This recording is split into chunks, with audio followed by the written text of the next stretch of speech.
Bismillahirrahmanirrahim. Assalamualaikum warahmatullahi wabarakatuh.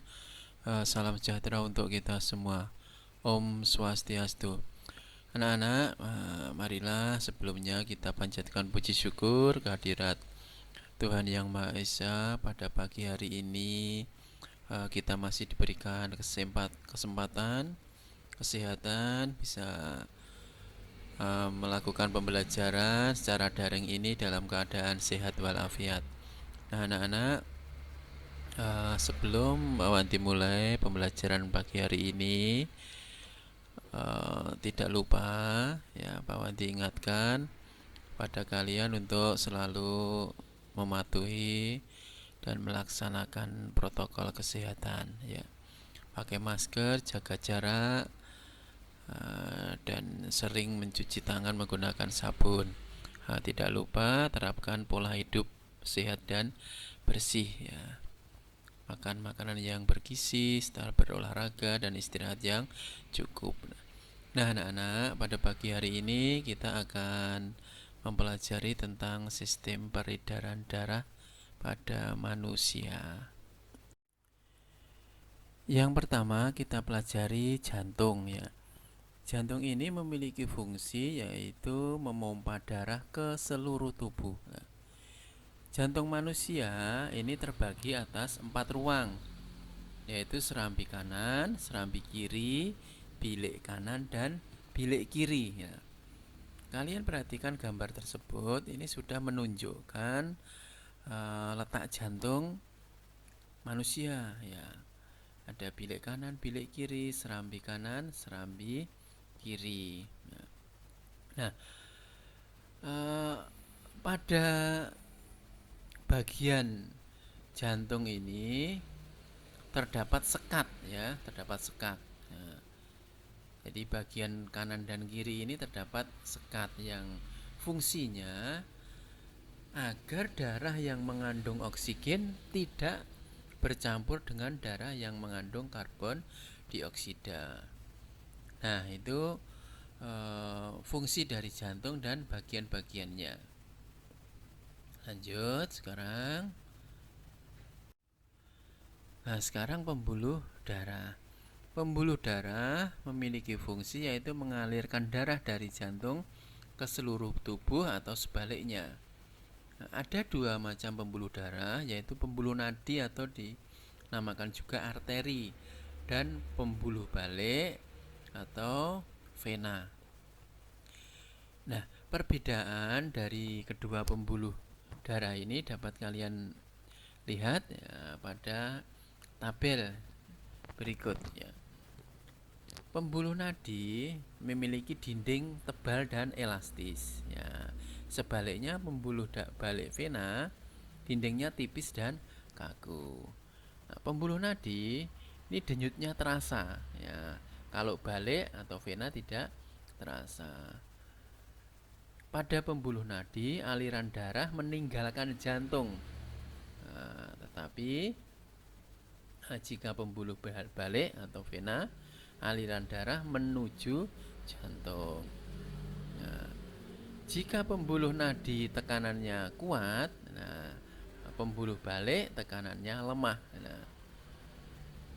Nah, perbedaan yang lain pada pembuluh nadi, ketika pembuluh darah tersebut terluka, ini darah akan memancar ya, memancar keluar terus ya. Tapi jika pembuluh balik, lukanya menetes ya. Kalau nadi memancar, tapi kalau balik menetes. Pembuluh nadi ini membawa darah yang mengandung oksigen, membawa darah yang mengandung oksigen, kecuali arteri ya. Terus baliknya, pembuluh darah balik ini membawa darah yang mengandung karbon dioksida, kecuali vena pulmonis ya. Pembuluh darah nadi terletak di bagian dalam tubuh, sedangkan pembuluh balik terletak di dekat permukaan tubuh. Nah, itu perbedaan dari pembuluh nadi dan pembuluh balik. Nah, proses peredaran darah manusia ini dibagi menjadi dua, yaitu peredaran darah kecil dan peredaran darah besar. Peredaran darah kecil ini dimulai dari bilik kanan menuju paru-paru, terus kembali ke serambi kiri. Jadi secara garis besar bisa dikatakan dari jantung ke paru-paru, kembali lagi ke jantung. Itu jika proses peredaran darah kecil, ya. Peredaran darah kecil ini adalah peredaran darah yang dari jantung ini membawa karbon dioksida menuju paru-paru. Nah, terus nanti dari paru-paru keluar udara bersih atau oksigen. Nah, jika peredaran darah besar, ini peredaran darah yang banyak mengandung oksigen, itu membawa oksigen. Jadi dari jantung, ya, karena oksigen ini dibutuhkan ke seluruh tubuh, nah dialirkan ke seluruh tubuh. Nah, selanjutnya kembali lagi ke jantung serambi kanan, ya.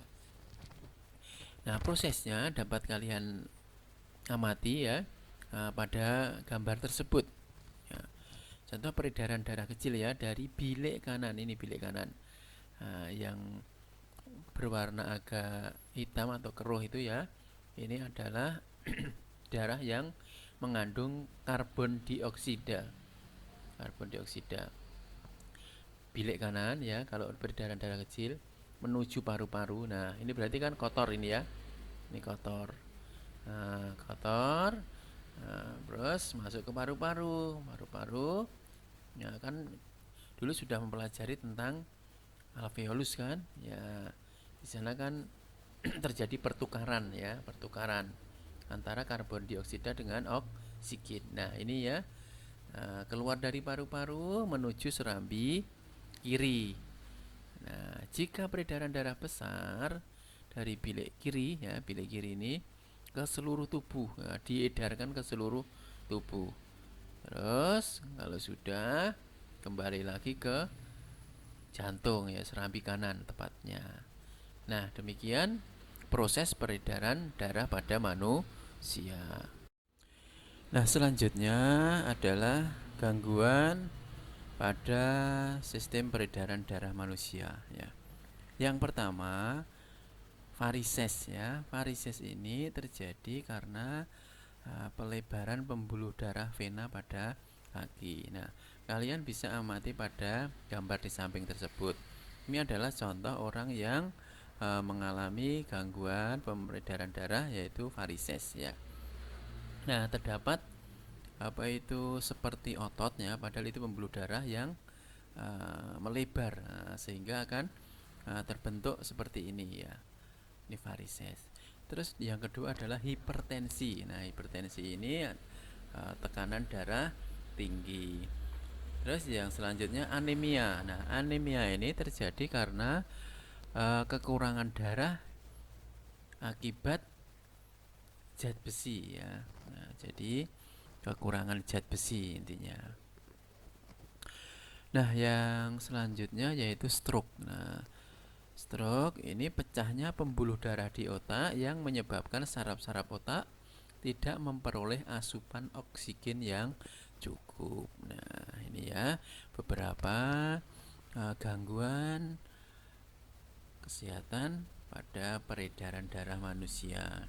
Ada varises, hipertensi, anemia, dan stroke. Nah, yang terakhir ini adalah cara memelihara kesehatan peredaran darah, ya. Nah, supaya peredaran darah kita selalu sehat, ya, jika peredaran darah sehat, ya, atau lancar, otomatis kita juga akan sehat. Maka hal-hal yang perlu kita perhatikan yaitu menghindari makanan berlemak, ya, supaya terhindar dari penyakit jantung, ya.